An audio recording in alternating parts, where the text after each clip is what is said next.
Le cri déchirant du bébé lynx roux, son corps fragile lacéré par les fils barbelés, figea Jean dans une stupeur horrifiée avant qu'une détermination féroce ne s'empare de lui.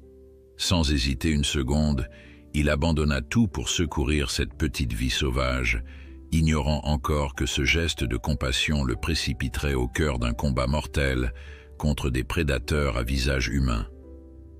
N'oubliez pas de vous abonner à la chaîne, de liker la vidéo et de commenter d'où vous regardez avant de continuer. Commençons. Le soleil se levait à peine sur les collines verdoyantes de la Provence, baignant les champs de lavande d'une lumière dorée et faisant miroiter la rosée du matin comme des milliers de diamants dispersés sur la terre. C'est dans ce tableau idyllique que Jean Moreau, un fermier de 56 ans au visage buriné par des décennies passées sous le soleil méridional, commençait sa journée comme tant d'autres avant elle. Ses mains calleuses, témoins silencieux d'une vie de labeur, s'activaient déjà alors que le reste du monde semblait encore endormi. Mais ce matin-là, quelque chose était différent. Un son à peine perceptible, comme un faible gémissement, interrompit le rituel matinal de Jean. Il s'arrêta net, tendant l'oreille. Le bruit venait de la lisière du bois qui bordait sa propriété, là où il avait installé une clôture de fils barbelés pour protéger ses cultures des sangliers qui descendaient parfois des collines. « Étrange », murmura-t-il en fronçant les sourcils, sa voix rauque brisant le silence de l'aube. Le fermier abandonna ses outils et se dirigea vers la source du bruit, guidé par son instinct qui, après tant d'années passées en communion avec la nature, était devenu presque infaillible. À mesure qu'il approchait de la clôture, les gémissements devenaient plus distincts, plus désespérés. Le cœur de Jean s'accéléra, pressentant qu'une créature souffrait. Ce qu'il découvrit lui coupa le souffle. Emmêlé dans les fils barbelés, se débattant faiblement, se trouvait un minuscule bébé lynx roux. La petite créature, à peine plus grande qu'un chaton domestique, avait son pelage tacheté de couleur fauve, piégé dans les cruelles pointes métalliques. Ses yeux, d'un bleu laiteux qui n'avait pas encore cédé la place au jaune ambré caractéristique des adultes, étaient écarquillés de terreur et de douleur. « Mon Dieu !» souffla Jean, figé devant cette vision déchirante. Le petit lynx, apercevant l'homme, redoubla d'efforts pour se libérer, ce qui ne fit qu'enfoncer davantage les barbelés dans sa chair tendre. Des gouttes de sang perlaient sur sa fourrure, formant un contraste saisissant avec le duvet fauve tacheté de noir. Jean savait qu'il devait agir vite, mais avec une extrême précaution. Les lynx roux étaient rares dans la région, protégés par la loi, et ce bébé était manifestement orphelin ou séparé de sa mère. Une erreur pourrait lui coûter la vie. « Doucement, petit », murmura-t-il en s'approchant lentement, les mains tendues en signe d'apaisement. « Je ne vais pas te faire de mal. » Le fermier avait passé sa vie entière à respecter la nature et ses créatures. Fils et petit-fils d'agriculteurs, il avait appris dès son plus jeune âge que l'homme n'était qu'un gardien temporaire de la terre, responsable de tous les êtres qui la partageaient avec lui. Cette philosophie, devenue rare à l'ère de l'agriculture intensive, guidait chacun de ses gestes. Le lynx émit un sifflement de peur, montrant ses petites dents pointues.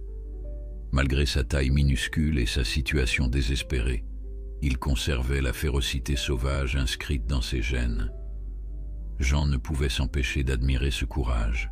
« Tu as raison de te méfier, » dit-il doucement, « mais je suis ton seul espoir pour le moment. » Il évalua rapidement la situation.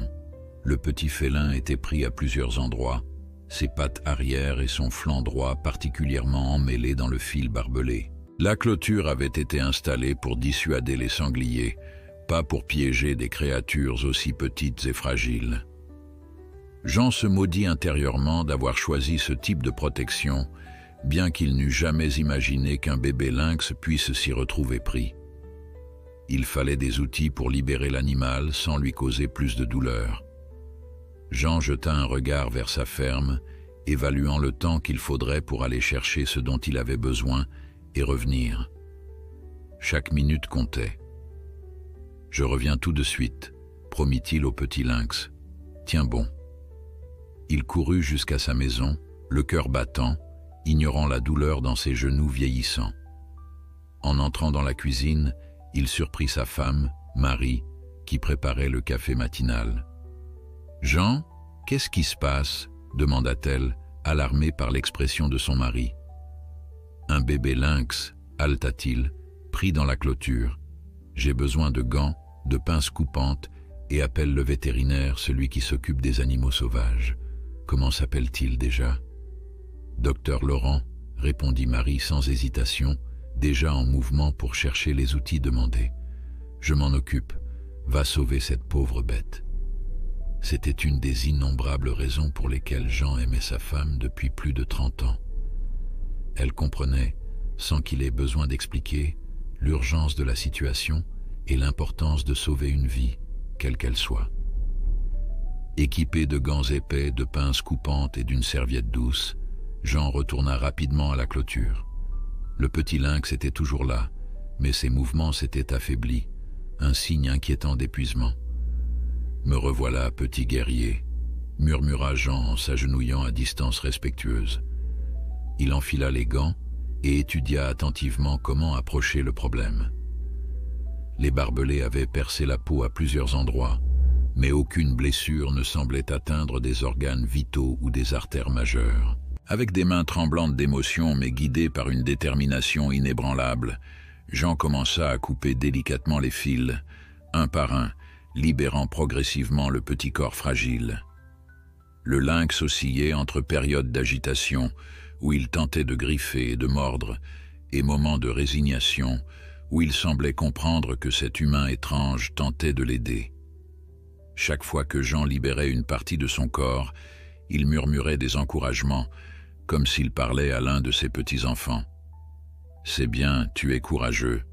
Encore un peu de patience. » Le temps semblait suspendu dans la lumière matinale qui filtrait à travers les arbres. Jean travaillait avec une concentration absolue, chaque mouvement calculé pour minimiser la souffrance de l'animal.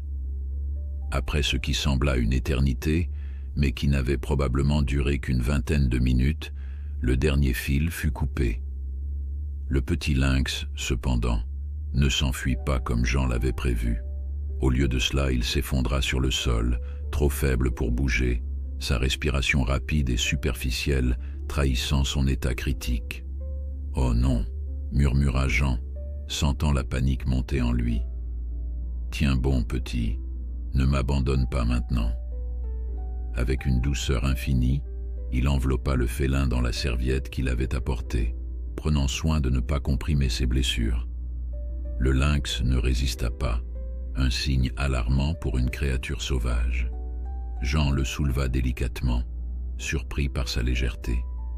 Il ne devait pas peser plus d'1 kilo, un minuscule paquet de vie sauvage dont le destin reposait désormais entre ses mains calleuses. Alors qu'il se relevait, tenant précieusement son fragile fardeau, Jean aperçut une silhouette élancée qui observait la scène depuis la lisière du bois. Un lynx adulte, probablement la mère, se tenait immobile, ses yeux dorés fixés sur l'homme qui tenait son petit. Pendant un instant qui sembla s'étirer indéfiniment, leurs regards se croisèrent, l'homme et le prédateur sauvage, unis par un lien inattendu. Jean ressentit un mélange de peur et de respect devant cette apparition. La femelle lynx aurait pu attaquer pour défendre son petit, mais elle semblait évaluer la situation avec une intelligence presque surnaturelle. Puis, aussi silencieusement qu'elle était apparue, elle se fondit dans l'ombre des arbres, disparaissant comme un fantôme. « Je prendrai soin de lui », promit Jean dans le vide, ces mots portés par la brise matinale. « Je te le ramènerai. » Le trajet jusqu'à la maison parut interminable. Chaque pas était mesuré pour éviter de secouer le précieux paquet qu'il portait. En approchant de la ferme, il vit Marie qui l'attendait anxieusement sur le perron. « Le docteur Laurent arrive », annonça-t-elle immédiatement. « Comment va-t-il ?»« Mal », répondit simplement Jean, la gorge serrée. « Il faut faire vite. » Marie avait préparé un carton tapissé de vieux pulls en laine sur la table de la cuisine. Jean y déposa délicatement le petit lynx, qui n'émit qu'un faible miaulement de protestation, trop affaibli pour véritablement résister. « Il est si petit », murmura Marie, les yeux embués de larmes. « Tu crois qu'il va s'en sortir ?» Jean examina les blessures visibles à travers la fourrure maculée de sang. « Je ne sais pas. Certaines plaies sont profondes. Tout dépendra de Laurent. » Comme s'il avait entendu son nom, un bruit de moteur annonça l'arrivée du vétérinaire. Le docteur Philippe Laurent était un homme d'une quarantaine d'années, au physique athlétique et au regard vif qui trahissait une intelligence aiguë. Spécialiste de la faune sauvage, il partageait son temps entre son cabinet vétérinaire du village et ses interventions sur le terrain pour l'Office français de la biodiversité. « Jean-Marie » salua-t-il rapidement en entrant, sa mallette médicale à la main. Son regard se posa immédiatement sur le petit paquet de fourrure tacheté dans le carton. « Alors c'est notre patient. » Sans perdre une seconde, il enfila des gants et commença à examiner l'animal. Ses gestes étaient précis, méthodiques, mais empreints d'une douceur surprenante pour un homme de sa stature. Lynx roux, Lynx rufus, mâle, approximativement 2 mois, énuméra-t-il comme s'il dictait des notes. Sévèrement déshydraté, multiples lacérations dues au barbelé, état de choc évident. Il leva les yeux vers Jean. « Tu as bien fait de l'emmener, il n'aurait pas survécu dehors. » Le vétérinaire sortit plusieurs instruments de sa mallette et prépara une perfusion miniature adaptée aux petits mammifères. « Je vais d'abord stabiliser son état, puis traiter ses blessures. Certaines nécessiteront des points de suture. » Jean et Marie observaient en silence, conscients qu'ils assistaient à une course contre la montre. Laurent travaillait avec une concentration absolue, injectant des antibiotiques, nettoyant méticuleusement chaque plaie, suturant les plus profondes avec un fil si fin qu'il était à peine visible. « C'est curieux », murmura le vétérinaire après avoir examiné plus attentivement le petit félin. « Regardez ses pattes et son ventre. » Jean se pencha et remarqua ce que Laurent avait vu. De minuscules cicatrices, déjà en voie de guérison, parsemaient le corps du lynx. « Ce ne sont pas des blessures récentes », confirma Laurent. « On dirait des égratignures, peut-être causées par des ronces ou des pierres tranchantes. Ce petit a déjà connu des difficultés avant de rencontrer votre clôture. Sa mère est dans les parages, » dit Jean, se rappelant la silhouette qu'il avait aperçue. « Je l'ai vue à la lisière du bois. » Laurent hocha la tête, pensif. Les lynx femelles sont d'excellentes mères, très protectrices. Si elle l'a laissé s'aventurer seule, ou s'il s'est éloigné sans qu'elle puisse intervenir, c'est inhabituel. Il termina de panser la dernière blessure, puis administra une injection supplémentaire au petit patient. Voilà pour la douleur. Il devrait se reposer maintenant. Le vétérinaire se redressa, massant son dos endolori par la position courbée qu'il avait maintenue pendant près d'1 heure. Les prochaines 24 heures seront décisives. S'il passe la nuit, ses chances augmenteront considérablement. « Que devons-nous faire ?» demanda Marie, déjà en train de réorganiser la cuisine pour accueillir leurs patients imprévus. « Maintenir la température stable, changer les pansements selon mes instructions et essayer de le faire boire dès qu'il sera conscient, » expliqua Laurent. Il sortit de sa mallette une petite bouteille contenant un liquide ambré. Solution nutritive spéciale, adaptée aux carnivores sauvages, quelques gouttes toutes les heures s'il est éveillé. Il observa le couple avec attention. « Vous réalisez que garder un lynx chez vous, même temporairement, est techniquement illégal sans autorisation ?» Jean acquiesça gravement. « Je sais, mais que pouvions-nous faire? Le laisser mourir ?» Laurent sourit légèrement. « C'est exactement ce que j'espérais entendre dire. Je vais régulariser la situation avec l'office. Nous le déclarerons comme un sauvetage d'urgence sous ma supervision. Dès qu'il sera transportable, nous le transférerons au centre de réhabilitation de la faune à Marseille. » Le vétérinaire rangea ses instruments, l'air préoccupé. « Les lynx roux sont rares dans notre région, Jean. Leur territoire naturel diminue chaque année avec l'expansion urbaine et l'agriculture intensive. Chaque individu compte pour la population. Je ne savais même pas qu'il y en avait encore dans les collines, admit Jean. En 50 ans, je n'en avais jamais vu un seul. Ils sont discrets, nocturnes et extrêmement méfiants envers les humains, expliqua Laurent.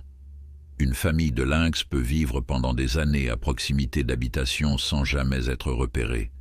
Ce qui me préoccupe, c'est pourquoi ce petit et sa mère sont si près des fermes. Quelque chose a dû perturber leur habitat naturel. Laurent promit de revenir le lendemain matin et laissa plusieurs médicaments avec des instructions détaillées. Après son départ, Jean et Marie s'organisèrent pour veiller à tour de rôle sur leur petit protégé. La cuisine, habituellement centre d'activité bouillonnante de la ferme, était devenue une unité de soins intensifs improvisée.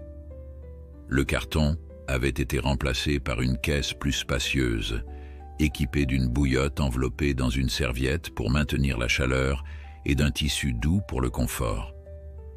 Au crépuscule, alors que Marie préparait le dîner, Jean observait le petit lynx endormi. Sa respiration semblait plus régulière, un bon signe selon Laurent. Sous l'effet des médicaments, l'animal avait plongé dans un sommeil profond qui, espérait Jean, serait réparateur. « J'ai appelé les enfants », annonça Marie en remuant une soupe aux légumes du jardin. « Paul et Sophie veulent venir voir le lynx. Je leur ai dit d'attendre quelques jours, le temps de voir s'il s'en sort. » Jean hocha la tête, appréciant la prudence de sa femme. Leurs deux enfants, bien qu'adultes avec leur propre famille, avaient hérité de leur amour pour la nature. Paul gérait maintenant une partie des terres familiales en conversion bio, et Sophie travaillait comme biologiste à Montpellier. « Bonne idée, approuva-t-il. Pas besoin de créer des espoirs qui pourraient être déçus. » La nuit fut longue. Jean insista pour prendre le premier tour de garde, installé dans le vieux fauteuil à bascule qu'ils avaient descendu près de la caisse. Armé d'une lampe de lecture et d'un livre sur la faune locale, il veillait, vérifiant régulièrement la respiration du petit félin.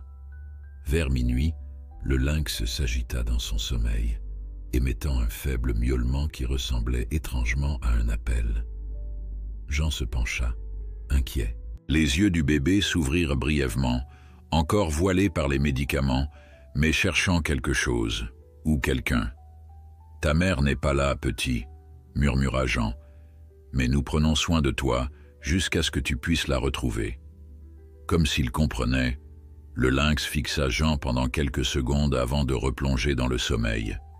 Ce bref échange avait touché le fermier plus qu'il ne voulait l'admettre. Ce n'était pas simplement un animal sauvage qui l'aidait par devoir moral, c'était devenu une créature avec sa propre personnalité, son propre combat pour la survie. À 3 heures du matin, Marie vint relayer son mari, insistant pour qu'il aille se reposer quelques heures. Jean monta se coucher à contre-cœur, mais l'épuisement eut raison de lui dès que sa tête toucha l'oreiller. Il fut réveillé à l'aube par la voix urgente de Marie. « Jean, viens vite !» Le cœur battant, il dévala les escaliers, craignant le pire. Mais ce qu'il découvrit dans la cuisine le laissa sans voix. Le petit lynx était réveillé, assis dans sa caisse, ses yeux bleus désormais alertes, et fixés sur Marie qui tentait de lui offrir quelques gouttes de la solution nutritive. « Il a refusé de boire jusqu'à maintenant, » expliqua-t-elle, « mais il commence à montrer de l'intérêt. » Jean s'approcha lentement, conscient de ne pas effrayer l'animal. Le lynx tourna la tête vers lui, ses oreilles pointues dressées en signe d'attention. Pendant un instant, le fermier eut l'impression étrange que le petit le reconnaissait. « Bonjour, guerrier, » dit-il doucement. « Tu nous as fait peur. » À sa grande surprise, le lynx émit un petit son, presque un ronronnement, bien différent des sifflements de peur de la veille. Jean tendit prudemment la main, s'attendant à être repoussé, mais le petit félin se contenta de renifler ses doigts avec méfiance. « Je crois qu'il t'a adopté », murmura Marie émerveillée. Jean sourit, mais son expression restait préoccupée. N'oublions pas que c'est un animal sauvage, pas un chat domestique. Notre but est qu'il retourne dans son milieu naturel, auprès de sa mère si possible. Pourtant, alors qu'il prononçait ces mots raisonnables, Jean sentait déjà le lien invisible qui se tissait entre lui et cette petite créature sauvage dont il avait sauvé la vie, un lien qui, il le pressentait, ne serait pas facile à rompre quand viendrait le moment de se séparer.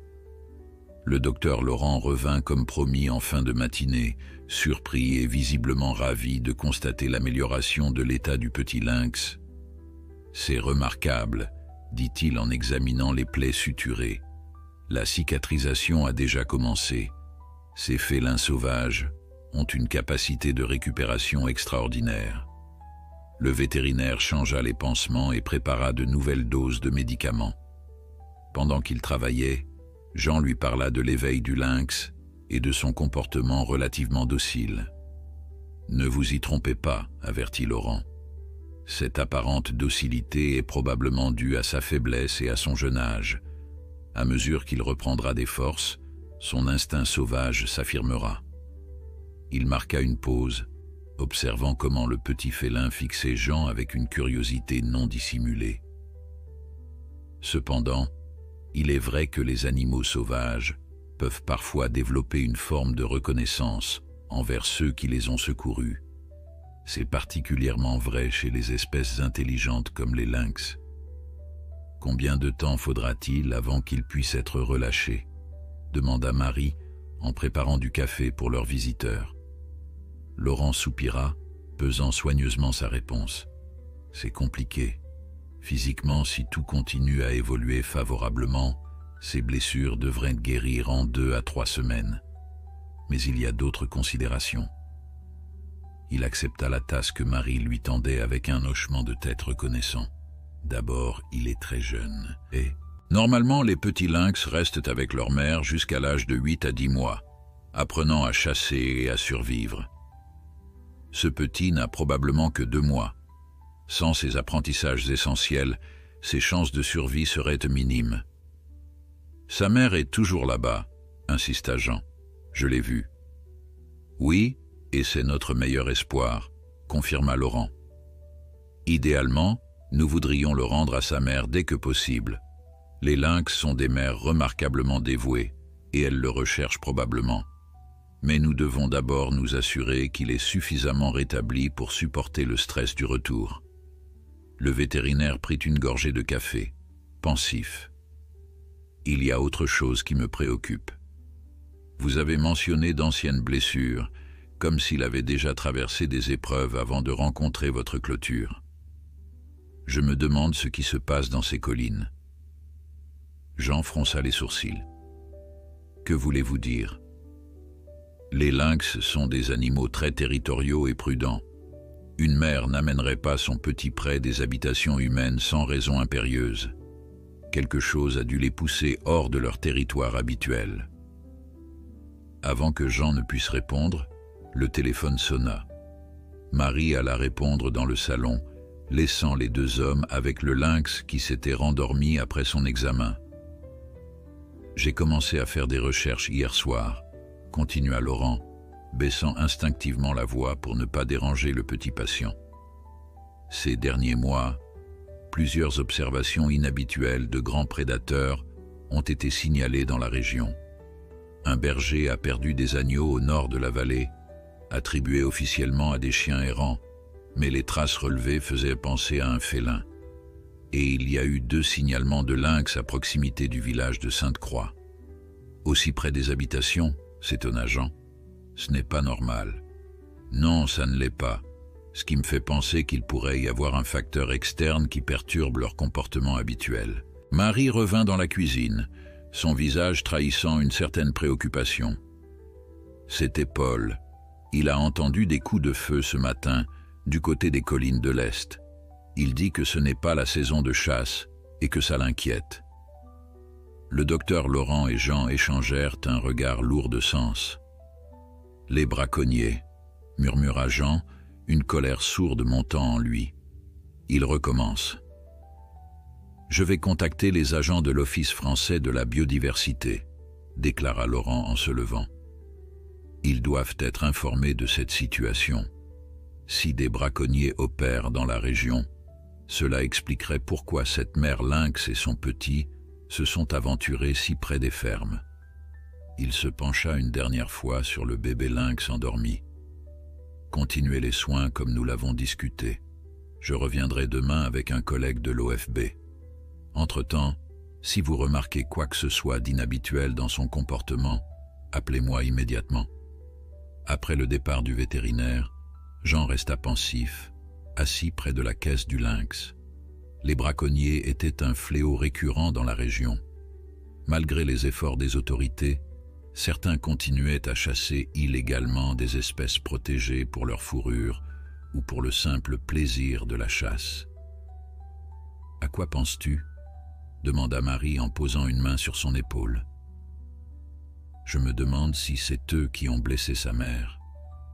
Peut-être qu'elle est plus gravement blessée que nous le pensons. Ça expliquerait pourquoi elle n'a pas pu empêcher son petit de s'aventurer près de notre clôture. » Marie serra doucement son épaule. « Ne tire pas de conclusion hâtive. Laurent et les agents vont enquêter. Pour l'instant, concentrons-nous sur ce petit. Il a besoin de nous. » Jean acquiesça, mais son regard restait fixé sur les collines visibles par la fenêtre de la cuisine. Quelque part là-bas, une mère lynx cherchait peut-être désespérément son petit, possiblement blessé, certainement terrifié par l'activité humaine qui avait envahi son territoire. L'après-midi passa tranquillement, rythmé par les soins au petit lynx qui se réveillait périodiquement pour accepter quelques gouttes de la solution nutritive. Jean remarqua qu'il semblait préférer recevoir sa nourriture de ses mains plutôt que de celle de Marie, un détail qui confirmait cette étrange connexion qui s'établissait entre eux. Vers 16 heures, alors que Jean était sorti vérifier ses cultures, le lynx se réveilla complètement. Marie, qui tricotait près de la caisse tout en surveillant leur protégé, fut surprise de le voir se lever sur ses pattes vacillantes. « Jean !» appela-t-elle par la fenêtre ouverte. « Viens vite, il essaie de se tenir debout. » Jean accourut, s'essuyant les mains sur son pantalon de travail. Lorsqu'il entra dans la cuisine, le petit lynx tourna immédiatement la tête vers lui, ses oreilles pointues dressées en signe de reconnaissance. « Eh bien » murmura Jean, impressionné. « Tu es un battant, n'est-ce pas ?» Comme en réponse, le félin tenta un pas hésitant, puis un autre.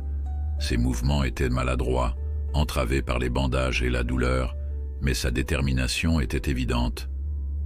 Il ne devrait pas bouger autant, s'inquiéta Marie. Laurent a dit qu'il devait se reposer. Il suit son instinct, répondit Jean, en s'approchant lentement. Les prédateurs sauvages ne peuvent pas se permettre de rester vulnérables trop longtemps. Le lynx s'arrêta au bord de la caisse, semblant évaluer la distance jusqu'au sol. Jean, anticipant ses intentions, s'agenouilla et tendit doucement les mains. « Non, petit, c'est encore trop tôt pour les acrobaties. » À sa grande surprise, le lynx ne recula pas. Il fixa Jean de ses yeux bleus perçants, comme s'il tentait de communiquer quelque chose d'important.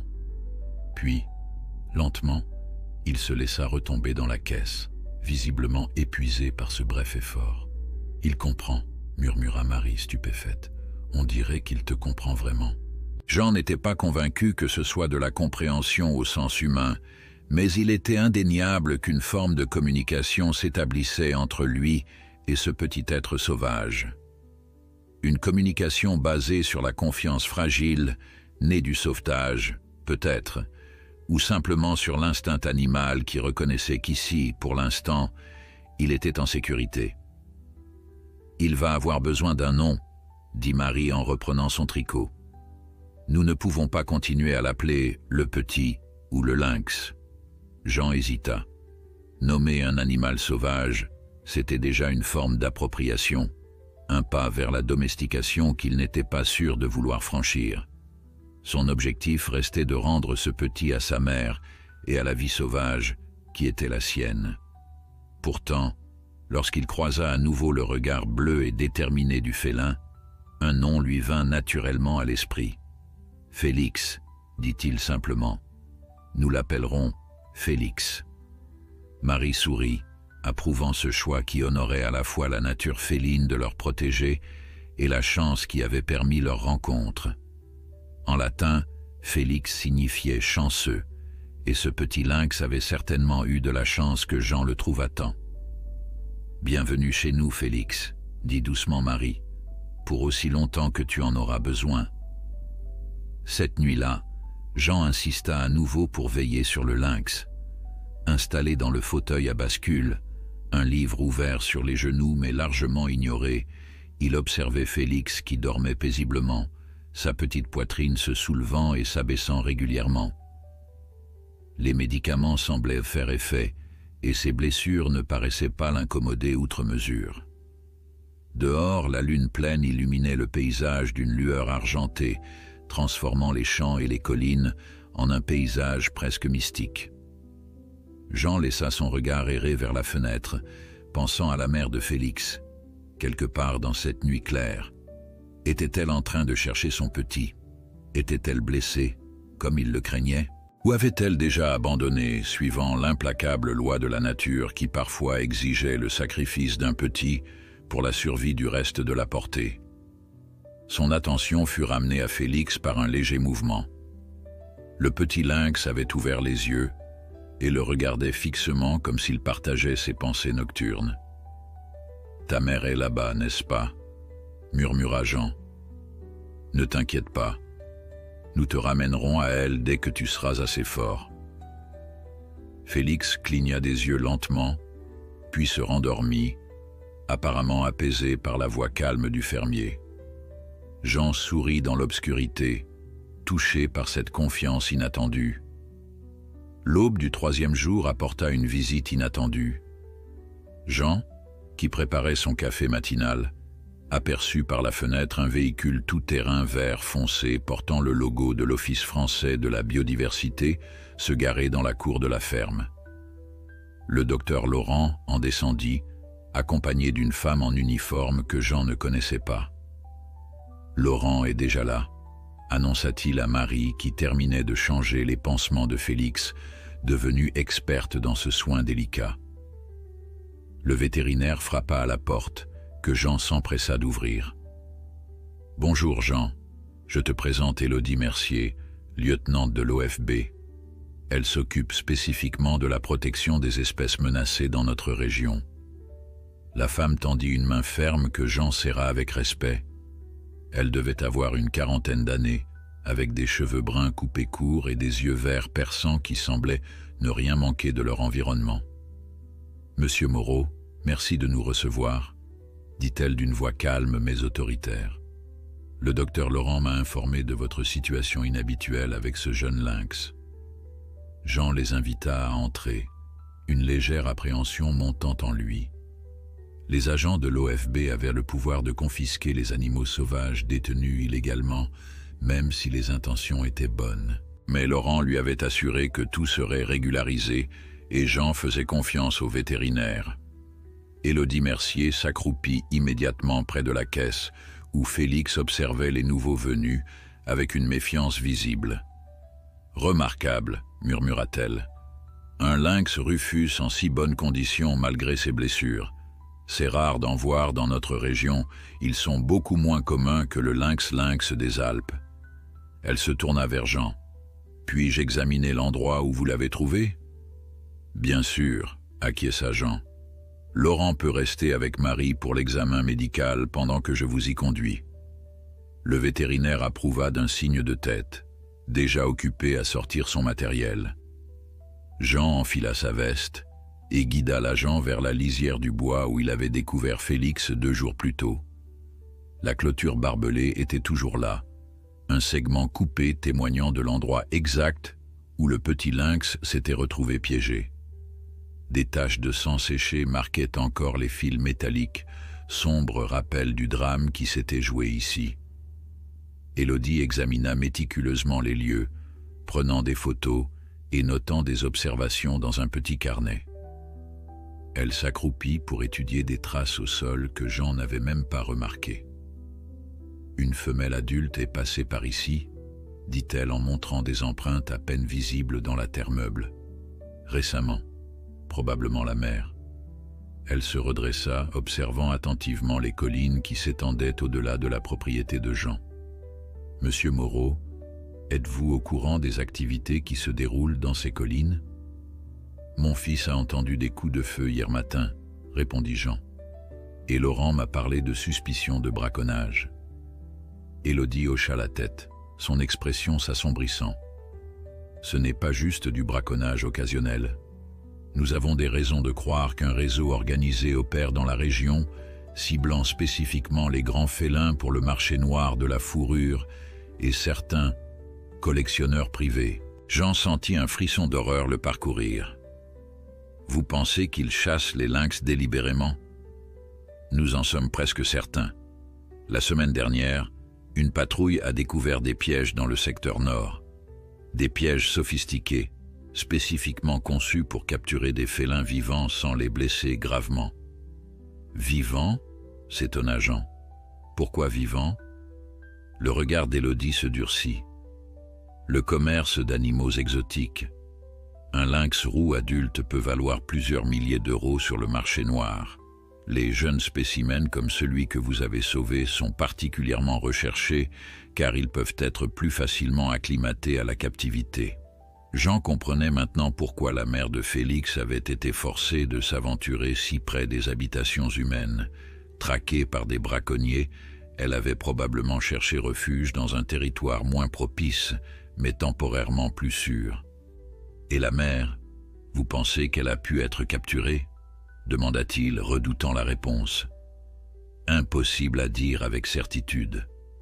Mais le fait qu'elle ait laissé son petit s'éloigner et qu'elle reste dans le secteur sans tenter de le récupérer malgré votre présence, suggère qu'elle pourrait être blessée ou en grande détresse. » Ils revinrent vers la ferme, Jean absorbé par ces nouvelles inquiétantes.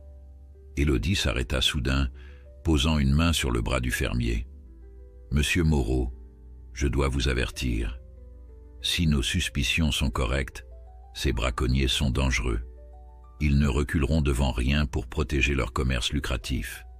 Le fait que vous ayez recueilli ce lynx, cela pourrait vous mettre, vous et votre famille, dans leur ligne de mire s'ils l'apprenaient. » Jean sentit une colère sourde monter en lui. Ces hommes ne se contentaient pas de piller la nature, ils menaçaient maintenant indirectement sa famille et le petit être vulnérable qu'il avait pris sous sa protection. « Que comptez-vous faire ?» demanda-t-il d'une voix où perçait sa détermination. « Nous allons intensifier les patrouilles et installer des caméras de surveillance, mais nos ressources sont limitées. » Elle hésita un instant avant d'ajouter « Nous aurions besoin de l'aide de personnes connaissant bien le terrain, des personnes comme vous, Monsieur Moreau. » De retour à la maison, ils trouvèrent Laurent terminant son examen de Félix. Le petit lynx semblait plus alerte que jamais, tentant même de jouer avec les instruments du vétérinaire quand celui-ci les rangeait. « Il se remet remarquablement bien », annonça Laurent avec un sourire. « La fièvre a complètement disparu et les plaies cicatrisent proprement. Il commence même à montrer de l'intérêt pour la nourriture solide. » Marie, qui avait préparé une assiette de viande finement hachée suivant les instructions de Laurent, confirma d'un hochement de tête.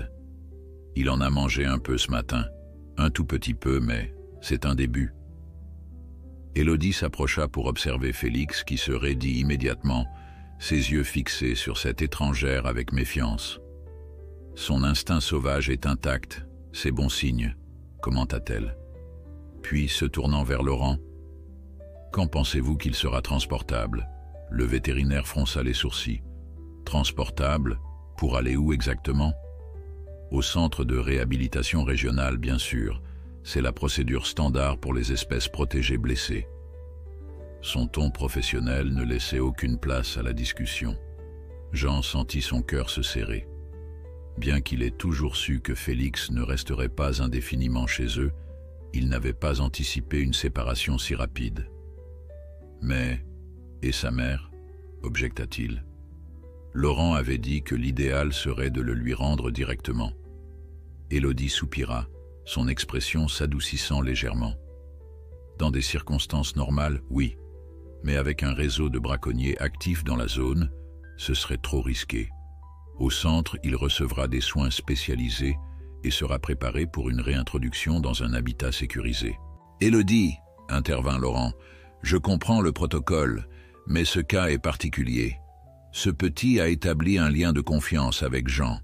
Un transfert brutal pourrait compromettre sa récupération psychologique, et nous n'avons pas encore confirmé l'état de la mère. » La lieutenante semblait partagée entre son devoir professionnel et la réalité de la situation qu'elle avait sous les yeux. « Très bien, » concéda-t-elle finalement. « Je peux autoriser une période de soins à domicile sous supervision vétérinaire agréée, le temps de clarifier la situation avec la mère et de permettre une récupération plus complète, mais pas plus d'une semaine. » Jean et Marie échangèrent un regard soulagé. Une semaine n'était pas beaucoup, mais c'était mieux que rien. « En attendant, » poursuivit Élodie, « j'aimerais installer une caméra près de l'endroit où vous l'avez trouvé. Si la mère revient, nous devons le savoir. Et... » Elle hésita, puis sortit une carte de sa poche qu'elle tendit à Jean. « Si vous remarquez quoi que ce soit de suspect dans les collines, n'intervenez pas vous-même. Appelez-moi directement, jour ou nuit. » Après le départ d'Élodie et de Laurent, Jean resta longtemps assis près de Félix, perdu dans ses pensées. Le petit lynx s'était endormi, épuisé par l'agitation de la matinée. Il semblait si paisible, si confiant dans la sécurité que lui offrait ce refuge improvisé. « À quoi penses-tu » demanda doucement Marie en posant une tasse de thé près de son mari. « Je pense à sa mère, seule dans les collines, peut-être blessée, certainement traquée. Et je pense à ces hommes qui détruisent tout ce qu'ils touchent par avidité. » Marie posa une main sur son épaule, comprenant sans qu'il ait besoin d'expliquer davantage. « Tu ne peux pas sauver tout le monde, Jean. »« Non, » admit-il, « mais je peux essayer de sauver ceux que la vie met sur mon chemin, et en ce moment c'est ce petit et sa mère. » Félix s'étira dans son sommeil, ses petites pattes bandées tressaillant comme s'il rêvait de courir librement dans les collines qui étaient son véritable foyer. Jean le regarda avec un mélange de tendresse et de détermination. Une semaine. Ils avaient une semaine pour lui rendre sa force, retrouver sa mère et peut-être contribuer à mettre fin aux activités sinistres qui menaçaient l'équilibre fragile de leur coin de nature. Le 4e jour, Paul vint visiter la ferme familiale. Fils aîné de Jean et Marie, il avait hérité de la passion de son père pour la terre, mais avec une approche plus moderne, convertissant progressivement l'exploitation vers l'agriculture biologique. À 32 ans, il était devenu une référence locale en matière d'agroécologie. Quand il entra dans la cuisine, son regard se dirigea immédiatement vers la caisse où Félix, désormais beaucoup plus actif, tentait d'attraper un bout de ficelle que Marie agitait pour l'amuser. « Alors c'est lui, le fameux rescapé », dit Paul en s'accroupissant à distance respectueuse. « Papa m'a tout raconté au téléphone, mais je ne m'attendais pas à le voir si vivant. » En effet, la transformation de Félix en seulement 4 jours était remarquable. Son pelage avait retrouvé une partie de son lustre, ses yeux bleus brillaient d'une vitalité nouvelle, et bien que toujours entravé par quelques bandages, il se déplaçait maintenant avec une assurance croissante dans sa caisse aménagée. Laurent dit que c'est un miracle de résilience, expliqua Marie en préparant du café pour son fils. Il mange presque normalement maintenant, du moins pour un bébé lynx en convalescence. Paul observa avec fascination comment le petit félin suivait chaque mouvement de sa mère, avec une attention soutenue, ses oreilles pointues pivotant à chaque bruit. « Il est magnifique », murmura-t-il. « Et dire que ces braconniers... » Il s'interrompit en voyant Jean entrer portant une petite glacière qui contenait la nourriture spéciale préparée selon les instructions de Laurent. Un mélange de viande crue finement hachée, enrichi de suppléments nutritionnels. « Tu es venu voir notre invité spécial ?» demanda Jean en posant la glacière près de l'évier. Paul hocha la tête. Oui, mais pas seulement. J'ai aussi des informations qui pourraient t'intéresser. Il baissa instinctivement la voix, bien que Marie fût la seule autre personne présente. Les coups de feu que j'ai entendus l'autre jour, ce n'était pas un incident isolé. Léo, mon apprenti, a trouvé des douilles près de la crête nord, à la limite de notre propriété. Jean fronça les sourcils. « Tu les as ?» Paul sortit de sa poche un petit sac en plastique contenant 3 douilles de fusil de chasse. Calibre 12, des cartouches à plomb lourd, le genre qu'on utilise pour le gros gibier. Ou pour les prédateurs, compléta Jean, examinant les douilles avec attention. Tu les as montrées à quelqu'un d'autre? Non, je voulais t'en parler d'abord. Tu crois que je devrais les donner à cette lieutenante de l'OFB? Jean réfléchit un instant. Oui, mais pas tout de suite. J'aimerais d'abord explorer un peu les lieux. Ces douilles pourraient nous aider à localiser leur zone d'opération. Marie, qui avait écouté silencieusement, intervint avec inquiétude. Jean, tu ne penses pas à t'impliquer directement? Élodie a été claire, c'est dangereux. Je ne compte pas jouer les héros, assura Jean. Juste faire un peu de reconnaissance discrète. Ces collines, je les connais comme ma poche, bien mieux que n'importe quel agent. Si quelque chose s'y passe, je peux le repérer sans me faire remarquer. Paul échangea un regard avec sa mère, partageant visiblement son inquiétude. Papa, ces types ne sont pas de simples braconniers du dimanche. D'après ce que la lieutenante t'a dit, c'est un réseau organisé. Raison de plus pour agir vite, insista Jean. Ils ont peut-être la mère de Félix, et nous n'avons qu'une semaine avant qu'il ne soit transféré au centre de réhabilitation. Comme s'il comprenait qu'on parlait de lui, Félix émit un petit miaulement aigu qui attira l'attention de tous. Paul s'approcha de la caisse et, sous le regard vigilant de Jean, tendit lentement sa main vers le petit lynx. À la surprise générale, Félix renifla ses doigts avec curiosité, plutôt qu'avec méfiance, puis se frotta brièvement contre eux, avant de retourner à son jeu avec la ficelle. « Il t'a accepté », constata Jean avec étonnement. Il reste méfiant avec la plupart des étrangers. Paul sourit, visiblement touché par cette marque de confiance. Peut-être qu'il sent que je suis de la famille. Puis, redevenant sérieux. « Si tu comptes explorer les collines, je viens avec toi. À deux, nous serons plus efficaces et plus en sécurité. » Jean voulut protester, mais le regard déterminé de son fils lui rappela sa propre jeunesse. Cette même détermination qui l'avait guidé toute sa vie, il l'avait transmise à ses enfants. « D'accord, » concéda-t-il, « nous irons demain à l'aube.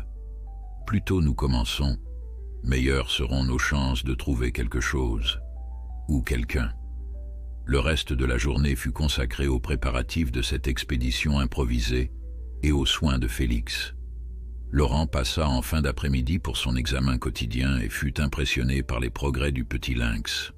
« Il est presque prêt pour retirer certains bandages », annonça-t-il après un examen minutieux. « La cicatrisation est remarquable. » Avant de partir, il prit Jean à part. « Élodie m'a parlé de vos suspicions concernant la mère. Je voulais te montrer quelque chose. » Il sortit son téléphone et afficha une image prise par une caméra de surveillance nocturne. La photo, en noir et blanc, montrait clairement un lynx adulte rôdant près d'une lisière de forêt. « C'est elle ?» demanda Jean, le cœur battant. Laurent hocha la tête. « Presque certainement. Cette photo a été prise hier soir par une des caméras qu'Élodie a installées près de ta propriété. Elle est toujours dans le secteur et elle semble chercher quelque chose. Ou quelqu'un. » Jean scruta l'image, notant que l'animal semblait se déplacer normalement. Elle n'a pas l'air blessée. Pas de façon visible en tout cas. Mais elle prend d'énormes risques en s'approchant si près des habitations. Un comportement typique d'une mère cherchant désespérément son petit. Cette nouvelle renforça la détermination de Jean. Si la mère de Félix était toujours en vie et cherchait activement son petit, il devait absolument la retrouver avant que les braconniers ne la capturent. « Laurent, dit-il après un moment de réflexion, si nous la trouvons, penses-tu que Félix sera assez rétabli pour être rendu à sa mère d'ici quelques jours ?» Le vétérinaire considéra la question avec sérieux. Physiquement, il progresse très bien. D'ici 2 ou 3 jours, ses blessures les plus graves seront suffisamment cicatrisées. Mais la réintroduction auprès de la mère est un processus délicat, surtout avec les braconniers dans les parages. Ce n'est pas une décision que nous pouvons prendre seuls. Jean acquiesça, comprenant les implications. « Je sais, mais si nous trouvons la mère et un endroit sûr, tu nous aideras ?»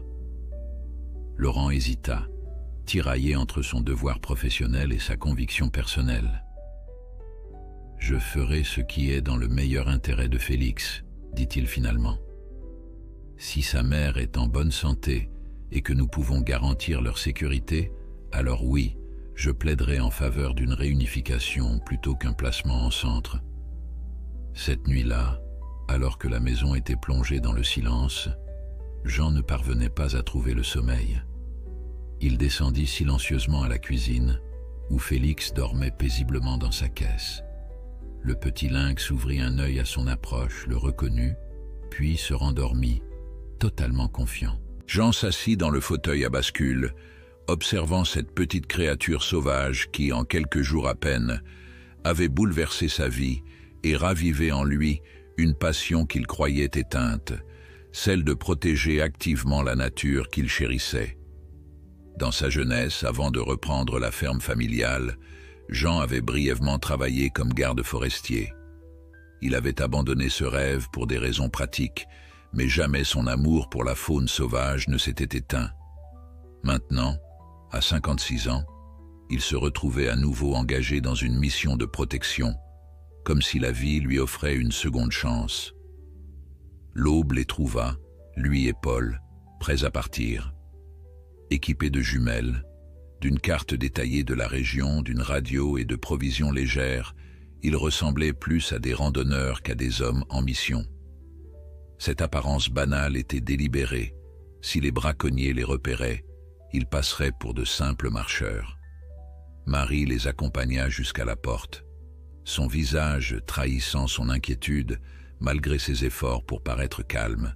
« Soyez prudents, » dit-elle en ajustant l'écharpe de Jean. « Et n'oubliez pas, vous observez seulement. Au moindre signe de danger, vous appelez Élodie. »« Promis, » assura Jean en l'embrassant tendrement. « Nous serons de retour avant midi. » Félix, comme s'il sentait qu'il se passait quelque chose d'important, s'était dressé dans sa caisse, observant les préparatifs avec une attention soutenue. Lorsque Jean s'approcha pour un dernier au revoir, le petit lynx tendit sa tête vers lui, cherchant un contact que le fermier lui accorda, en caressant doucement le sommet de son crâne, entre ses oreilles pointues. « On va essayer de retrouver ta maman, » murmura Jean. « Tiens bon encore un peu. » Père et fils s'engagèrent dans le sentier qui menait aux collines, leurs silhouettes se découpant dans la brume matinale. Ils ignoraient encore ce qu'ils allaient découvrir, mais une chose était certaine, cette journée marquerait un tournant dans leur quête pour sauver non seulement Félix, mais peut-être toute une famille de lynx traqués par la cupidité humaine. Les collines s'éveillaient lentement sous les premiers rayons du soleil. Une brume légère flottait entre les pins et les chênes verts, donnant au paysage une qualité presque surnaturelle. Jean et Paul avançaient en silence, leurs pas amortis par le tapis d'aiguilles de pin. Années d'expérience et instinct naturel guidaient Jean à travers ce territoire qu'il connaissait depuis l'enfance. « Par ici », murmura-t-il, en indiquant un sentier à peine visible qui serpentait vers une crête rocheuse. Si quelqu'un opère dans le secteur, il aura besoin d'un point d'observation. Cette crête offre une vue panoramique sur toute la vallée. Paul suivait son père, admirant silencieusement sa lecture du terrain. Bien qu'il ait grandi dans ces mêmes collines, il n'avait jamais développé cette connexion presque mystique que Jean semblait partager avec la nature environnante. « Comment as-tu découvert cet endroit ?» chuchota Paul alors qu'ils approchaient de la formation rocheuse. Un sourire nostalgique traversa le visage de Jean. C'était mon refuge secret quand j'étais adolescent. Je venais ici pour observer les oiseaux, lire ou simplement échapper aux tâches de la ferme pendant quelques heures. Ils gravirent prudemment la pente, s'arrêtant fréquemment pour observer les environs à la jumelle. À mi-chemin, Jean se figea soudain, faisant signe à Paul de s'immobiliser. Il pointa vers un buisson de genévrier dont plusieurs branches avaient été récemment cassées. « Quelqu'un est passé par là, » murmura-t-il. « Récemment ?»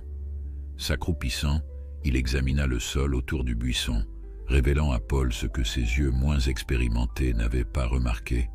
Des empreintes de bottes, partiellement effacées, mais encore visibles dans la terre meuble. « 2 personnes au moins, » évalua Jean. L'une d'elles porte des bottes de chasse à semelles crantées.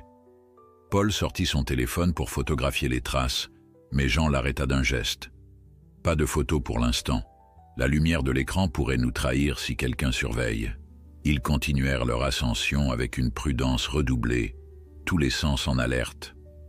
Au sommet de la crête, cachés derrière un affleurement rocheux, ils découvrirent ce qu'ils cherchaient, des signes évidents d'occupation humaine.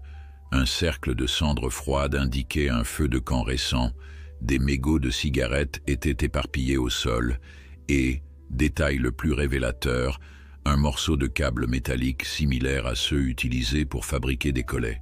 Des braconniers, sans aucun doute, confirma Jean à voix basse, et pas des amateurs. Paul ramassa délicatement un des mégots avec un mouchoir. Marque française, nota-t-il. Pas des étrangers, donc. Jean acquiesça, absorbant cette information. Il avait secrètement espéré que ces braconniers seraient des étrangers à la région, mais le fait qu'ils soient probablement locaux compliquait les choses. Des hommes du coin connaîtraient le terrain presque aussi bien que lui. Utilisant ses jumelles, Jean scanna méthodiquement la vallée en contrebas. La vue était en effet exceptionnelle, offrant une perspective stratégique sur plusieurs kilomètres à la ronde, y compris une portion de sa propre ferme. Ils peuvent observer nos allées et venues depuis ici, murmura-t-il avec un frisson d'inquiétude. Ils ont peut-être vu Élodie installer ses caméras. Paul, qui inspectait le périmètre, l'appela doucement depuis l'autre côté de la crête. « Papa, viens voir ça. » Jean le rejoignit rapidement, découvrant ce qui avait attiré l'attention de son fils. Une série de marques sur un tronc d'arbre, trop régulières pour être naturelles. En s'approchant, il comprit qu'il s'agissait d'entailles, comme celles qu'on fait pour marquer un chemin. « Un système de balisage », expliqua Jean. « Ils ont probablement plusieurs sites dans les collines, reliés par ces marquages discrets. » Paul s'accroupit pour examiner la base du tronc. « Regarde, il y a des poils accrochés à l'écorce. » Jean se pencha, récupérant délicatement quelques poils roux, tachetés pris dans une aspérité de l'écorce. Son cœur s'accéléra. « Ce sont des poils de lynx, j'en suis presque certain. La mère est passée par ici. » Cette découverte galvanisa leur détermination. Ils décidèrent de suivre les marques, progressant avec une extrême prudence. Le sentier invisible les conduisit plus profondément dans la forêt, dans une zone que même Jean connaissait moins bien. Après environ 1 kilomètre, ils arrivèrent à une petite clairière dissimulée par un rideau dense de végétation. Ce qu'ils y découvrirent les glaça. Au centre de la clairière, partiellement camouflée par des branches, se trouvaient 2 cages en métal, suffisamment grandes pour contenir un lynx adulte. L'une était vide, mais l'autre contenait les restes d'un petit animal, probablement un appât. Autour des cages, le sol avait été soigneusement balayé pour effacer toute trace, mais l'œil exercé de Jean repéra des gouttes de sang séchées sur une des grilles. « C'est un site de capture », murmura-t-il, la gorge serrée par la colère et le dégoût. « Ils utilisent des appâts pour attirer les prédateurs. » Paul examinait les cages sans les toucher. Elles sont équipées de mécanismes sophistiqués. Regarde ces ressorts et ces amortisseurs, conçus pour capturer sans blesser gravement. Comme l'a dit Élodie, ils les veulent vivants, confirma Jean. Sa main se crispa inconsciemment, comme s'il ressentait physiquement la détresse des animaux piégés ici. Un craquement soudain dans les fourrés les figea tous deux. D'un même mouvement, ils se baissèrent derrière une des cages, scrutant la direction du bruit. Pendant un moment qui sembla s'étirer infiniment, seul le chant des oiseaux et le murmure du vent dans les feuilles rompirent le silence. Puis ils la virent. Émergeant silencieusement des buissons, une femelle lynx roux s'avança dans la clairière. Plus grande que Félix mais partageant les mêmes marques distinctives, elle était indéniablement sa mère. Son pelage lustré brillait sous les taches de lumière filtrant à travers la canopée, mais son comportement trahissait une vigilance extrême. Chaque pas était calculé, chaque muscle tendu, prêt à réagir au moindre danger. Jean et Paul retinrent leur souffle, pétrifiés par la crainte de l'effrayer. La femelle lynx s'approcha lentement d'une des cages, reniflant l'air avec méfiance. Soudain, elle tourna la tête directement vers leur cachette, ses yeux dorés semblant transpercer leur camouflage. Pendant un instant, suspendu dans le temps, Jean croisa son regard, le même regard qu'il avait aperçu brièvement le jour où il avait sauvé Félix. Il y avait dans ses yeux une intelligence presque palpable, une conscience qui transcendait la simple instinct animal. La femelle lynx émit un son étrange, à mi-chemin entre un miaulement et un grondement sourd. Puis, aussi silencieusement qu'elle était apparue, elle se fondit à nouveau dans l'épaisseur de la forêt. « C'était elle », murmura Jean une fois certain qu'elle s'était éloignée. « La mère de Félix. » Paul acquiesça, encore stupéfait par cette rencontre. Elle semblait nous étudier, comme si elle comprenait que nous n'étions pas une menace. « Elle cherche son petit », dit simplement Jean. « Et elle est revenue sur le lieu où elle a peut-être failli être capturée, prenant un risque énorme. C'est ce que l'amour maternel peut accomplir, même chez les animaux sauvages. » Ils décidèrent de ne pas s'attarder davantage, conscients que les braconniers pourraient revenir à tout moment. Après avoir soigneusement mémorisé la disposition des lieux et prélevé discrètement quelques indices supplémentaires, ils commencèrent à rebrousser chemin. Ils avaient parcouru environ la moitié du trajet vers la ferme, quand le bruit distant d'un moteur les alerta. Se plaquant instinctivement contre le sol, ils observèrent un véhicule tout-terrain noir gravir un chemin forestier à environ 300 mètres de leur position.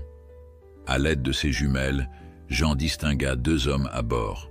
L'un d'eux, portant une casquette noire et des lunettes de soleil, lui sembla vaguement familier, bien qu'il ne pût l'identifier clairement à cette distance. « Il se dirige vers la clairière », chuchota Paul. « On devrait se dépêcher de rentrer et appeler Élodie. » Jean acquiesça, mais alors qu'il s'apprêtait à se relever, un second véhicule apparut, suivant le même chemin que le premier.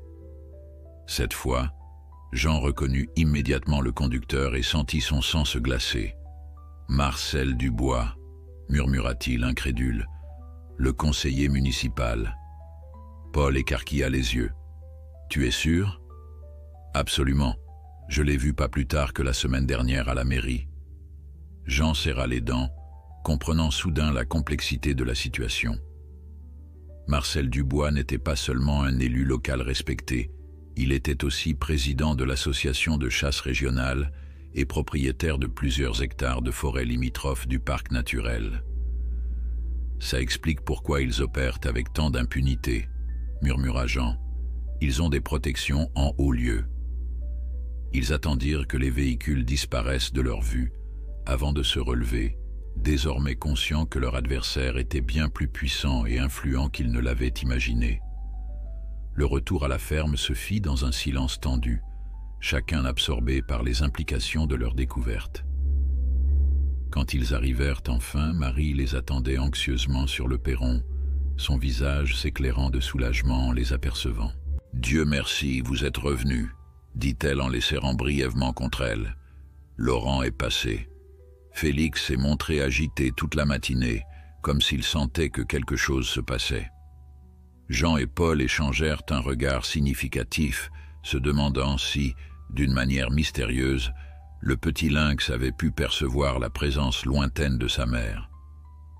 Dans la cuisine de la ferme, Jean, Paul et Marie tinrent un conseil de famille improvisé autour de la table. Félix, désormais suffisamment rétabli pour explorer son environnement, avait été installé dans un enclos plus spacieux, aménagé dans un coin de la pièce. Le petit lynx observait les humains avec une curiosité non dissimulée, ses oreilles pivotant pour capter chaque mot de leur conversation animée. « Nous devons immédiatement prévenir Élodie », insistait Marie, servant une tasse de thé à son fils épuisé par l'expédition. « Si ce Marcel Dubois est impliqué, c'est encore plus grave que ce qu'on imaginait. » Jean secouait la tête partagée. « Bien sûr qu'il faut la prévenir, mais nous devons être stratégiques. Dubois a des connexions partout, à la mairie, au conseil départemental, même auprès des chasseurs légaux. Si nous l'accusons sans preuve solide, nous risquons de tout compromettre. » Paul sortit délicatement de sa poche les quelques poils de lynx qu'ils avaient trouvés et le mégot de cigarette, soigneusement enveloppé dans son mouchoir. « Voilà ce que nous avons. C'est peu, mais combiné aux cages que nous avons découvertes. Ce n'est pas suffisant, trancha Jean. Dubois pourrait facilement prétendre qu'il ignorait l'existence de ces cages sur un terrain qui n'est même pas officiellement le sien. Nous avons besoin de le prendre en flagrant délit. » Le téléphone sonna, interrompant leur discussion. C'était Laurent, annonçant qu'il passerait en fin d'après-midi pour l'examen quotidien de Félix. Jean saisit cette opportunité. « Laurent, attends, nous avons du nouveau. Peux-tu venir avec Élodie ? » « C'est important. » 1 heure plus tard, le vétérinaire et la lieutenante de l'OFB étaient assis autour de la même table, écoutant attentivement le récit détaillé de Jean et Paul. Élodie prenait des notes, son visage professionnel ne trahissant aucune émotion, bien que ses yeux se soient légèrement écarquillés à la mention de Marcel Dubois. « Vous êtes absolument certain de l'avoir identifié ?» demanda-t-elle, scrutant Jean avec intensité. « Sans aucun doute possible, confirma-t-il. Je le connais depuis 20 ans, c'était bien lui. » Élodie reposa son crayon, échangeant un regard lourd de sens avec Laurent. Cela complique considérablement les choses. Dubois siège à la commission départementale de la chasse et de la faune sauvage. Il a un accès direct au préfet. C'est pour ça qu'il se sent intouchable, remarqua amèrement Paul. Laurent, qui avait terminé son examen de Félix pendant leur discussion, rejoignit le groupe. « Notre petit patient continue de se rétablir de façon remarquable, » annonça-t-il, tentant d'apporter une note positive. « J'ai retiré la plupart de ses bandages et ses plaies cicatrisent proprement.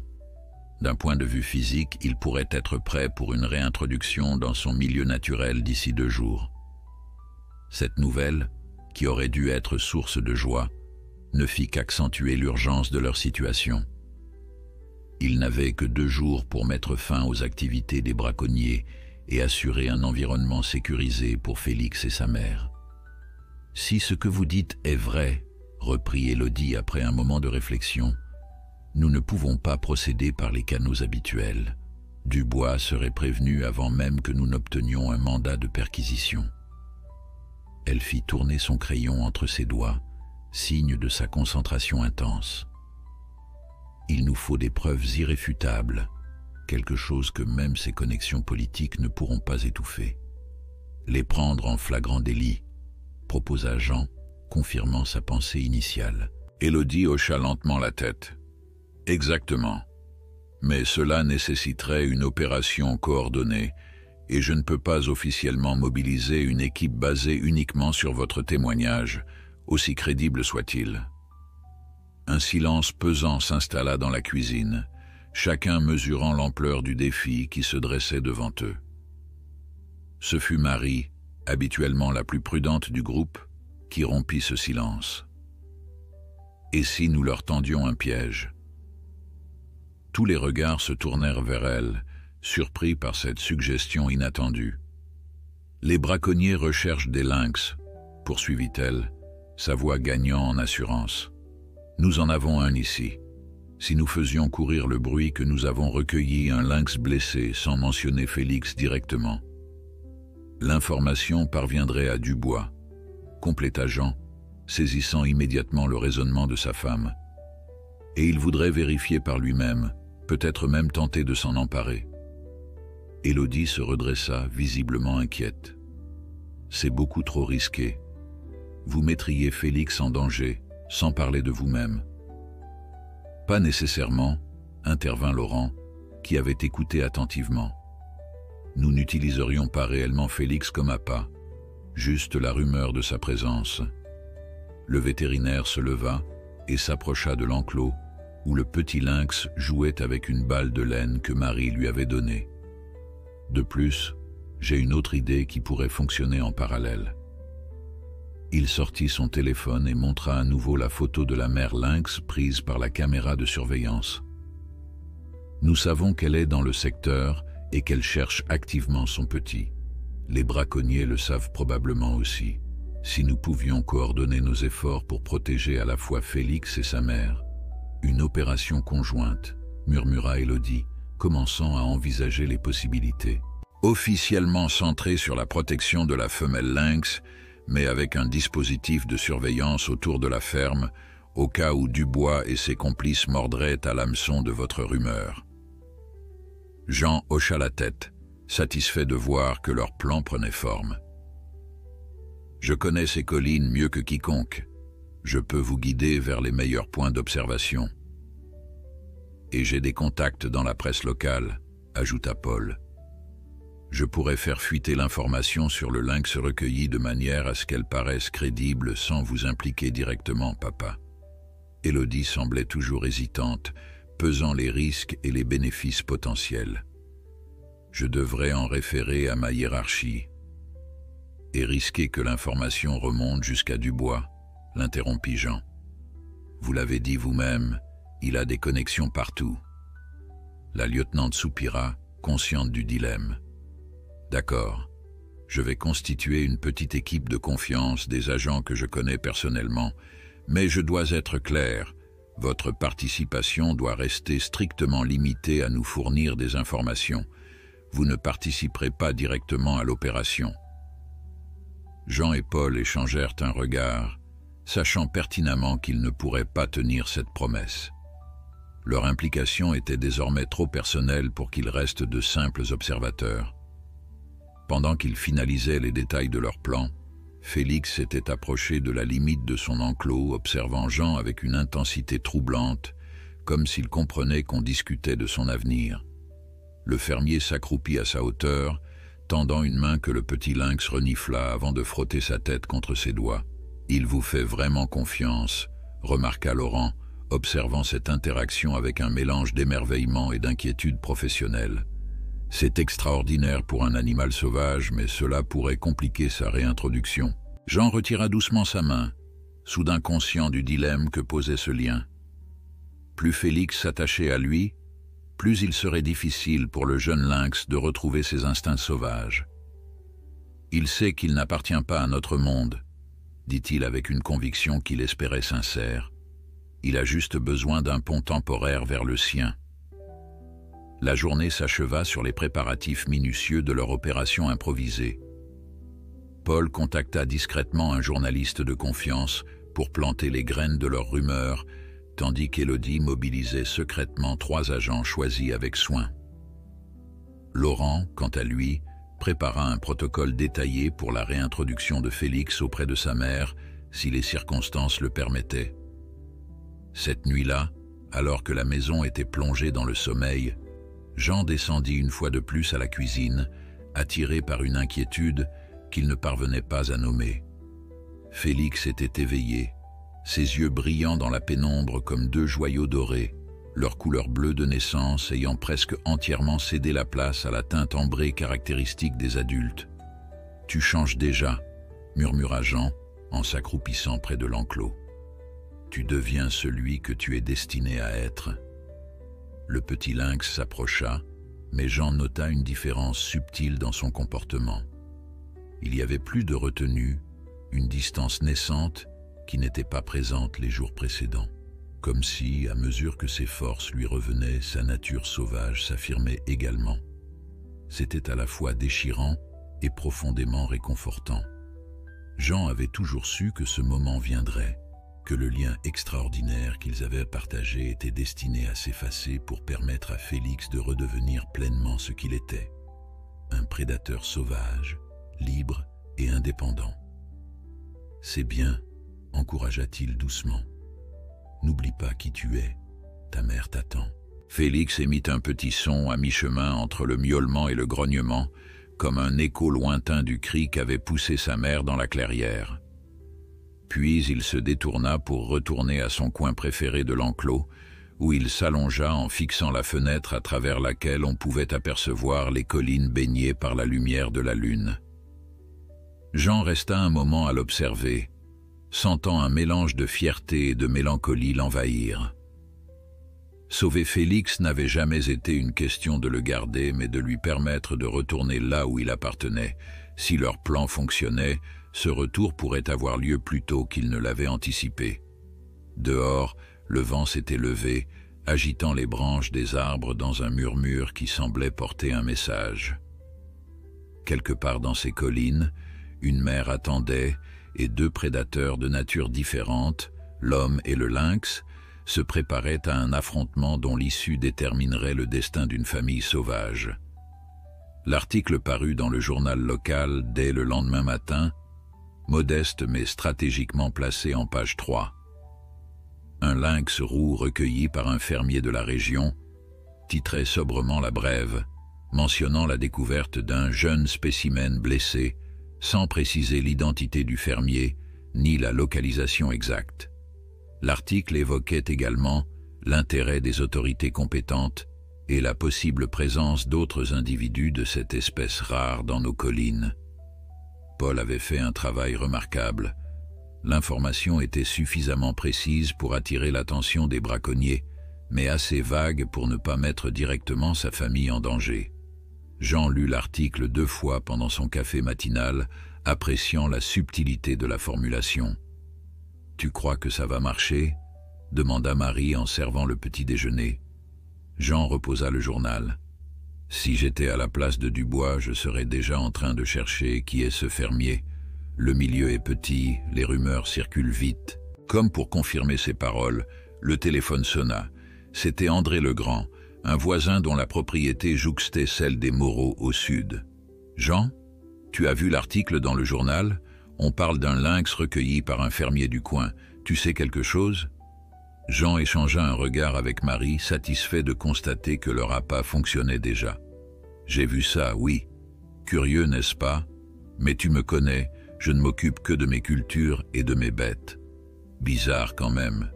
Martine de la boulangerie dit qu'elle a vu des agents de l'OFB rôder dans le secteur ces derniers jours. Tu crois qu'on devrait s'inquiéter? Ces lynx, ça peut s'attaquer au bétail, non? » « Je ne pense pas qu'il y ait lieu de s'inquiéter, » répondit Jean d'un ton délibérément désinvolte. « Mais si tu entends autre chose, tiens-moi au courant. » À peine avait-il raccroché que Félix attira son attention par un comportement inhabituel. Le petit lynx faisait les 100 pas dans son enclos, s'arrêtant fréquemment pour renifler l'air avec insistance. Ses oreilles pivotaient constamment, comme s'il captait des sons imperceptibles pour les humains. « Il sent quelque chose », murmura Jean. Laurent leur avait expliqué que l'odorat et l'ouïe des lynx étaient extraordinairement développés, capables de détecter des proies ou des prédateurs à des distances considérables. Se pouvait-il que Félix perçoive la présence de sa mère même à travers les murs de la ferme? La journée s'écoula dans une tension palpable. Paul avait installé discrètement des caméras supplémentaires autour de la propriété, tandis qu'Élodie et ses agents prenaient position dans les collines, surveillant particulièrement la clairière aux cages. Jean alternait entre ses tâches habituelles à la ferme. Maintenir une apparence de normalité était crucial, et des vérifications régulières du petit lynx, dont l'agitation ne faisait qu'augmenter. En milieu d'après-midi, la camionnette du docteur Laurent se gara dans la cour. Ce n'était pas une visite impromptue. Ils avaient convenu qu'ils viendraient évaluer une dernière fois l'état de Félix avant la potentielle réintroduction. « Il est prêt », déclara le vétérinaire après un examen approfondi. Physiquement du moins. Ses blessures sont cicatrisées, son poids est presque revenu à la normale pour son âge et ses réflexes sont excellents. Il observa le petit félin qui se déplaçait maintenant avec l'agilité fluide caractéristique de son espèce, sans trace apparente de ses blessures passées. Ce qui m'inquiète davantage, c'est son adaptation psychologique. Il a passé près d'une semaine en contact étroit avec des humains. Certains comportements naturels pourraient avoir été altérés. Son instinct sauvage revient, assura Jean. Ces 2 derniers jours, il est devenu plus distant, plus méfiant. Ce matin, il a même refusé de prendre la nourriture directement de ma main. Laurent hocha la tête, encouragé par cette observation. C'est bon signe. Les lynx sont fondamentalement solitaires et farouches. Cette distance croissante indique que sa nature reprend le dessus. Il discutait des derniers détails du protocole de relâchement quand le téléphone de Jean vibra. C'était un message d'Élodie, bref et urgent. Mouvement près des cages. 2 hommes, dont D restait vigilant. Jean montra le message à Laurent, dont l'expression se tendit immédiatement. Le piège fonctionne. Ils vérifient leurs installations avant de venir ici. Je vais prévenir Paul, dit Jean, en composant rapidement le numéro de son fils, qui surveillait l'autre extrémité de la propriété. La tension monta d'un cran lorsque, moins d'1 heure plus tard, une voiture inconnue ralentit devant la ferme. Jean, qui travaillait ostensiblement dans le jardin potager, fit mine de ne pas remarquer le véhicule, qui finit par poursuivre sa route après une lente inspection. De son poste d'observation, Paul parvint à photographier discrètement le conducteur, l'un des hommes qu'ils avaient aperçus avec Dubois dans les collines. Ils font du repérage, constata Jean lorsque son fils lui montra les photos. Ils vont probablement attendre la nuit pour agir. Laurent, qui devait théoriquement quitter la ferme pour ne pas éveiller les soupçons, hésitait visiblement. « Je n'aime pas vous laisser seul face à cette situation. »« Nous ne sommes pas seuls, » le rassura Jean. « Élodie et ses agents sont en position et nous avons un plan. » Le vétérinaire acquiesça avec réticence. « Je serai prêt à intervenir au premier signal. J'ai préparé tout le nécessaire pour Félix dans ma camionnette. » Après son départ, Jean, Marie et Paul finalisèrent leurs préparatifs. La nuit approchait, et avec elle, l'heure de vérité.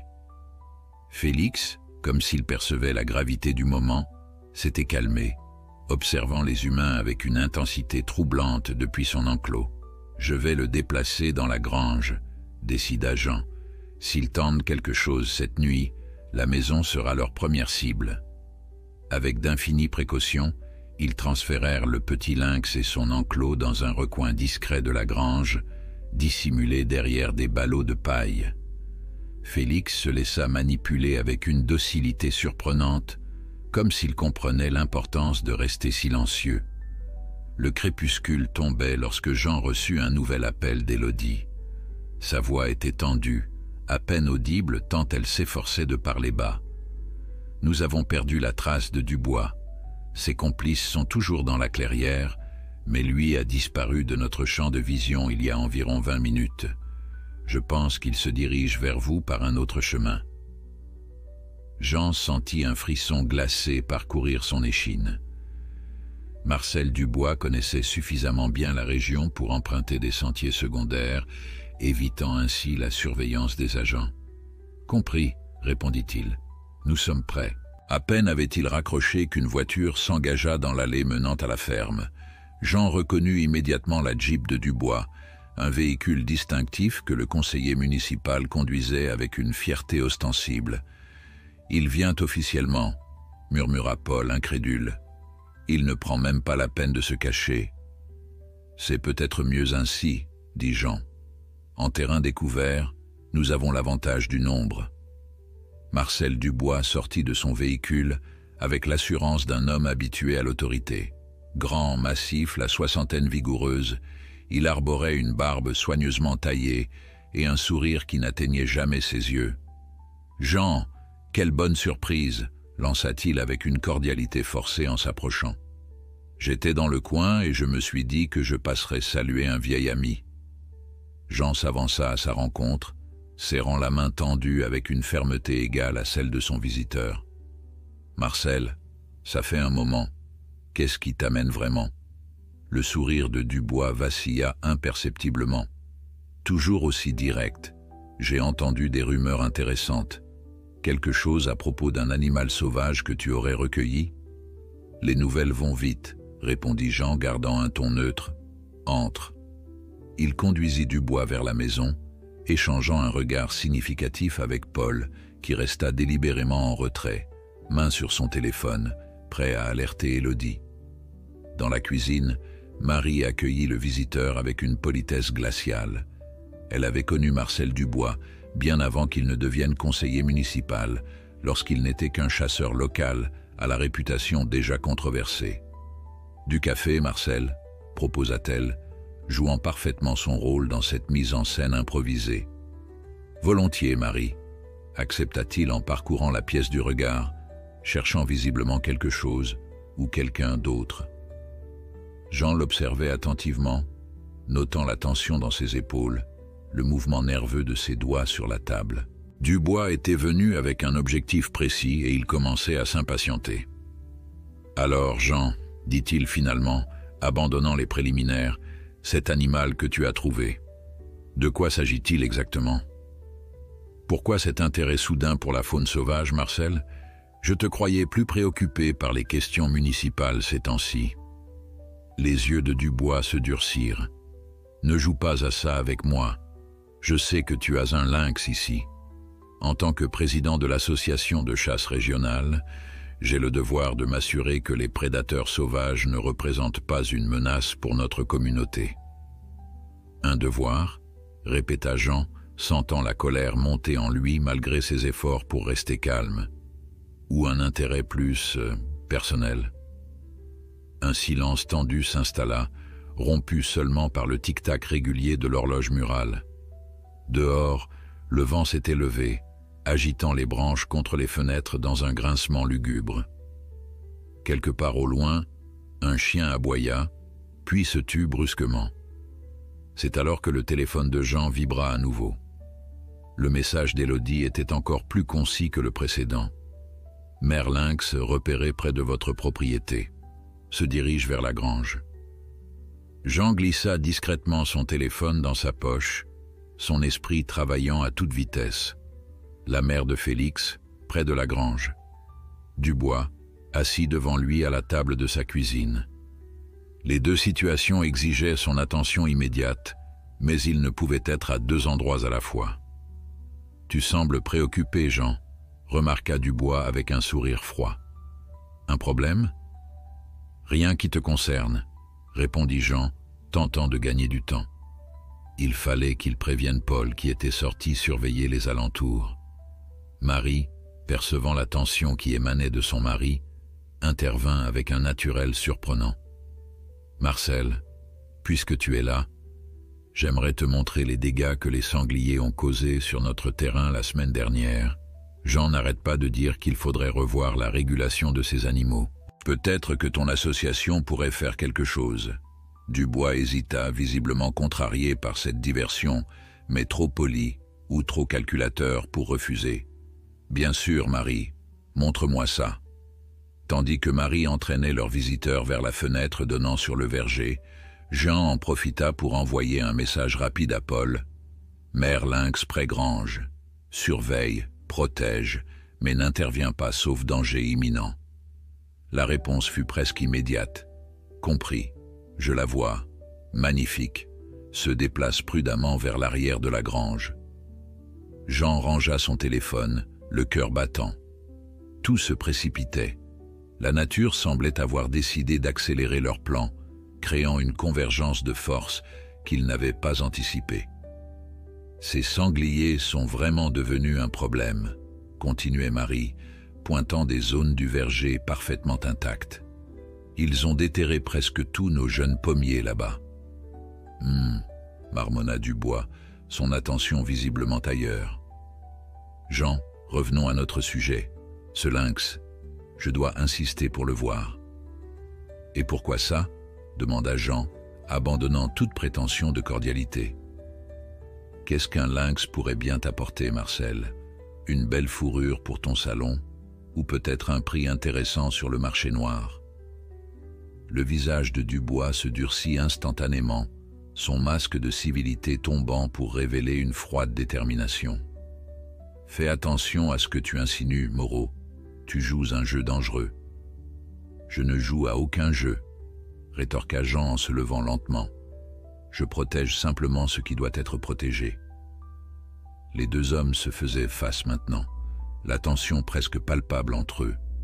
Marie s'était écartée mais restait vigilante, prête à intervenir si nécessaire. Tu n'as aucune idée à qui tu t'opposes, gronda Dubois, abandonnant finalement toute prétention. Ce n'est pas qu'une question de lynx, c'est un commerce qui dépasse largement ta petite ferme et ta vision étriquée du monde.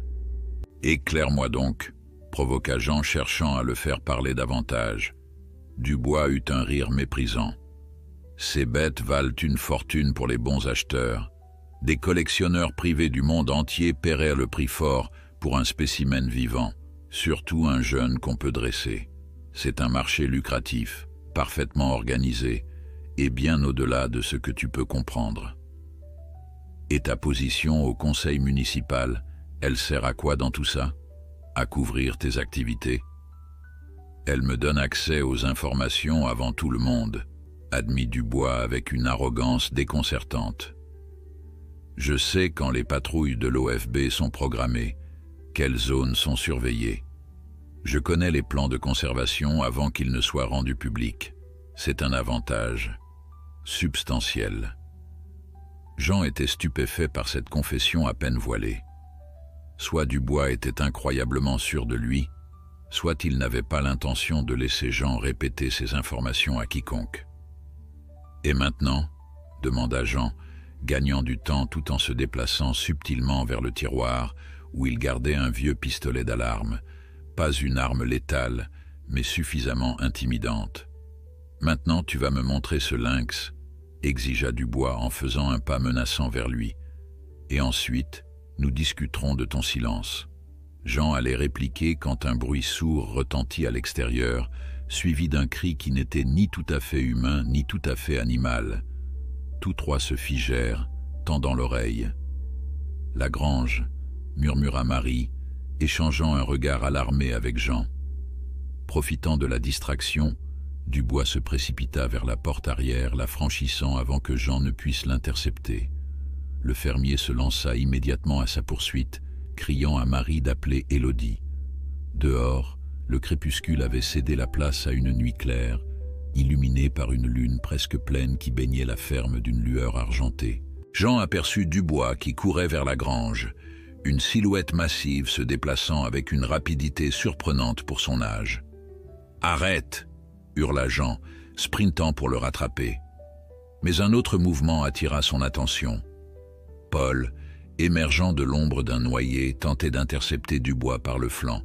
Le jeune homme était plus rapide, mais Dubois avait l'avantage de la masse et de la détermination.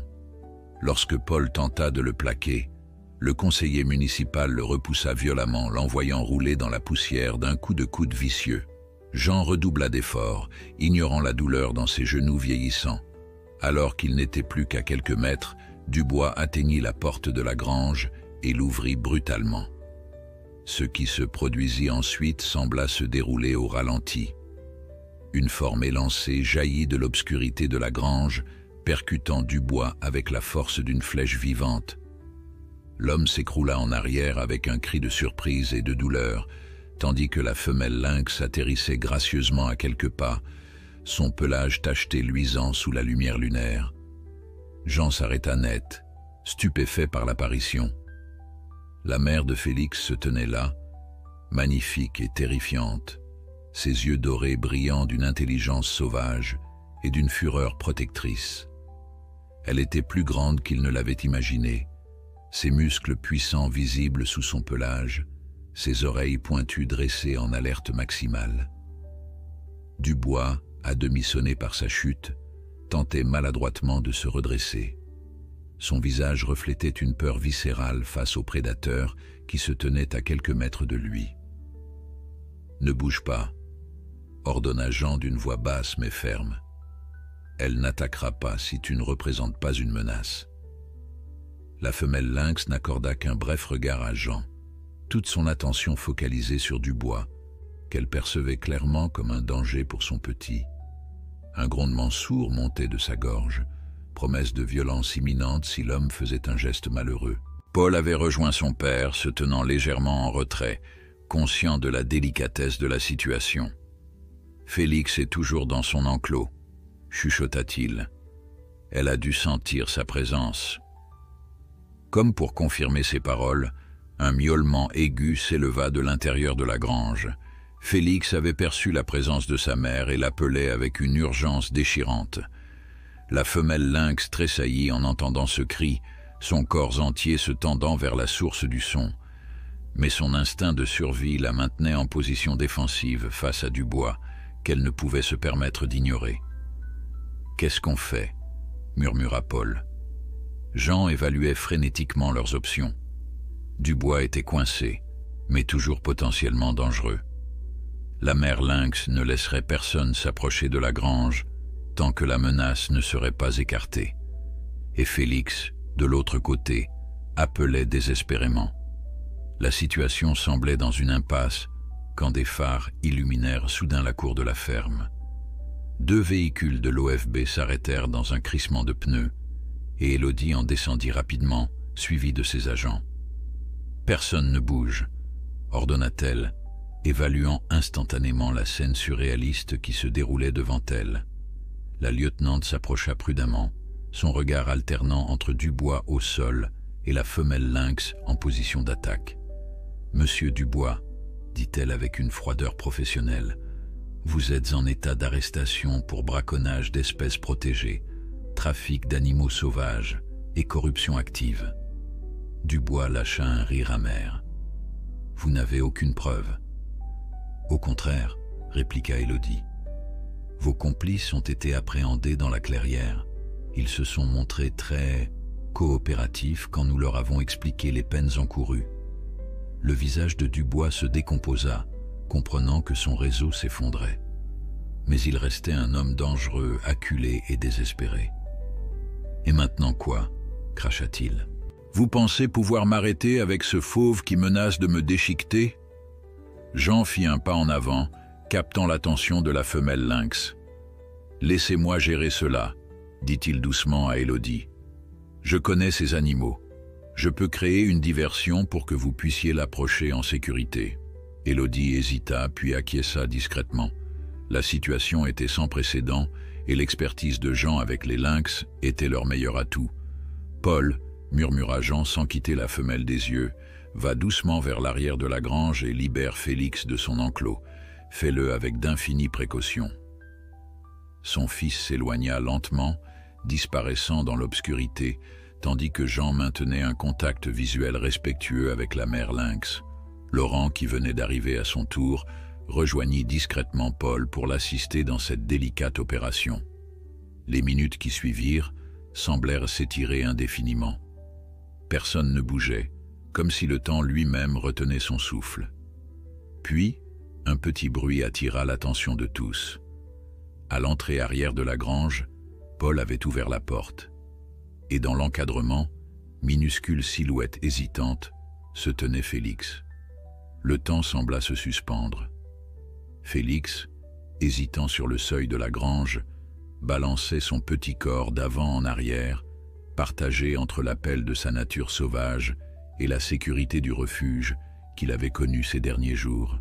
Son pelage tacheté, désormais débarrassé de tout bandage, luisait sous la lumière argentée de la lune, révélant la transformation extraordinaire du petit être mourant que Jean avait découvert dans sa clôture. La mère lynx se figea, son attention brusquement détournée de Dubois. Ses narines frémirent, captant l'odeur de son petit. Elle émit un son doux, presque imperceptible pour les oreilles humaines, mais qui sembla électriser Félix. Tout le monde retenait son souffle, Élodie et ses agents s'étaient immobilisés, conscients d'assister à un moment d'une rare intensité. Même Dubois, malgré sa situation désespérée, ne pouvait détacher son regard de la scène qui se déroulait devant lui. « Personne ne bouge », murmura Jean, sa voix à peine audible. « Laissons-les se retrouver. » Félix fit un premier pas hésitant hors de la grange, puis un second. Sa démarche était encore celle d'un jeune animal, pas tout à fait assuré, mais empreinte d'une détermination croissante à mesure qu'il s'avançait vers cette présence familière qui l'appelait. La femelle lynx s'était légèrement détournée de Dubois, mais maintenait une vigilance absolue, son corps prêt à bondir au moindre mouvement suspect. Ses yeux dorés, semblables à ceux que Félix avait développés durant sa convalescence, ne quittaient pas son petit. Lorsque 10 mètres seulement les séparaient, la mère émit un nouveau son, plus insistant. Félix s'arrêta, comme saisi d'une hésitation soudaine. Il tourna la tête vers Jean, leurs regards se croisant une dernière fois. Dans ses yeux sauvages, le fermier crut discerner une lueur de reconnaissance, peut-être même de gratitude. Un instant fugace, où 2 mondes, celui des hommes et celui de la nature indomptée, semblaient se comprendre par-delà leurs différences fondamentales.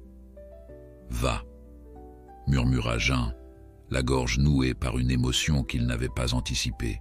« Va retrouver ta mère. » Comme s'il avait compris, Félix reprit sa progression. Les derniers mètres furent parcourus en un bond gracieux, expression naissante de l'agilité qu'il développerait pleinement en grandissant. La rencontre fut d'une tendresse inattendue. La mère inclina sa tête puissante, reniflant minutieusement son petit, s'assurant de son identité et de son état de santé. Félix frottait sa tête contre le poitrail de sa mère, émettant de petits sons semblables à des ronronnements. « Incroyable !» chuchota Laurent, qui avait rejoint le groupe. « Une réunification parfaite. » Jean, dont la vision s'était légèrement brouillée, sentit la main de Marie se glisser dans la sienne. Ensemble, ils assistaient à l'aboutissement de leur mission, le retour de Félix à sa vraie famille, à sa véritable nature. Soudain, le moment de grâce fut brutalement rompu. Profitant de la distraction générale, Dubois tenta de se relever et de fuir. Son mouvement brusque alerta immédiatement la femelle lynx qui, par instinct de protection, se plaça entre son petit et la menace perçue, feulant avec une intensité terrifiante. « À terre, Dubois !» ordonna Élodie, dégainant son arme de service. « Ne bougez plus !» Mais le conseiller municipal, acculé et désespéré, avait sorti un petit revolver de sa veste, une arme qu'il avait dissimulée et que personne n'avait pensé à vérifier. Il le pointa alternativement vers les agents et vers les lynx, son visage déformé par une rage mêlée de panique. « Reculez tous !» hurla-t-il. « Je ne finirai pas en prison pour quelques animaux. » Jean fit instinctivement un pas en avant, cherchant à protéger les lynx, mais Paul le retint fermement. « Papa, non !» La tension était à son paroxysme, chaque seconde pouvant basculer vers la tragédie. C'est alors que la nature elle-même sembla prendre parti. Dans un mouvement si rapide qu'il en était presque invisible, la femelle lynx bondit. Non pas sur Dubois comme tous le craignaient, mais dans la direction opposée, saisissant Félix par la peau du cou, comme elle l'aurait fait avec un chaton. D'un bond prodigieux, elle atteignit le toit bas d'un appentis, puis disparut dans l'obscurité du verger en quelques foulées fluides, son petit fermement maintenu dans sa gueule. Cette diversion inattendue suffit à déconcentrer Dubois. Élodie en profita pour intervenir, plaquant le bras armé du braconnier au sol tandis que ses agents l'immobilisaient définitivement. « Marcel Dubois », déclara-t-elle formellement tout en lui passant les menottes, « vous êtes en état d'arrestation pour braconnage organisé d'espèces protégées, trafic d'animaux sauvages, corruption active et maintenant tentative d'agression armée sur agents de l'État. » Tandis que les agents emmenaient un Dubois vociférant vers leur véhicule, Jean fixait toujours la lisière du verger où les lynx avaient disparu. Une sensation étrange l'habitait, un mélange de joie profonde et de mélancolie indicible. « Tu ne les reverras probablement jamais », dit doucement Laurent, comprenant ce que ressentait le fermier. « C'est mieux ainsi. Elle l'emmènera loin des hommes, dans les hauteurs des collines, où ils seront en sécurité. »« Je sais, » murmura Jean. « C'est ce que j'ai toujours voulu pour lui. » Élodie revint vers eux, rangeant son arme. « Nous avons tout ce qu'il nous faut contre Dubois et son réseau. Les preuves récoltées dans la clairière, les témoignages de ses complices et maintenant cette tentative d'agression, il ne s'en sortira pas cette fois. »« Qu'adviendra-t-il des lynx ?» demanda Marie, exprimant la préoccupation que tous partageaient. « Nous allons mettre en place une zone de protection renforcée dans les collines, » expliqua la lieutenante. « Patrouille régulière, caméras de surveillance discrètes, sensibilisation des propriétaires terriens. Ces lynx sont un trésor pour notre biodiversité locale. Nous ne pouvons pas nous permettre de les perdre. » Alors que la nuit s'installait pleinement et que l'agitation s'apaisait, la famille Moreau et leurs alliés improvisés se retrouvèrent dans la cuisine pour un café bien mérité. La tension des dernières heures laissait progressivement place à un soulagement épuisé. « Tu as fait quelque chose d'extraordinaire, papa », dit Paul en posant une main sur l'épaule de son père. « Peu de gens auraient pris tous ces risques pour sauver un animal sauvage. » Jean secoua modestement la tête. « J'ai simplement fait ce qui était juste. Comme ton grand-père me l'avait enseigné, nous ne sommes que les gardiens temporaires de cette terre, responsables de tous les êtres qui la partagent avec nous. » Cette philosophie se fait rare de nos jours, remarqua Laurent. Mais elle est plus nécessaire que jamais. Les jours suivants furent intenses pour la famille Moreau. L'affaire Dubois fit la une des journaux régionaux, révélant l'ampleur du réseau de braconnage qui opérait dans la région depuis des années. Plusieurs élus et personnalités locales furent éclaboussés par le scandale, conduisant à une véritable purge dans les institutions locales. Jean, contre toute attente, devint une sorte de héros local, un symbole de résistance face à la corruption et de protection de l'environnement. Des journalistes venaient l'interviewer, des écoles demandaient s'il accepterait de parler aux enfants de son expérience. Pourtant, au milieu de cette agitation, il gardait une certaine réserve, préférant le calme de ses chants et la simplicité de son travail quotidien.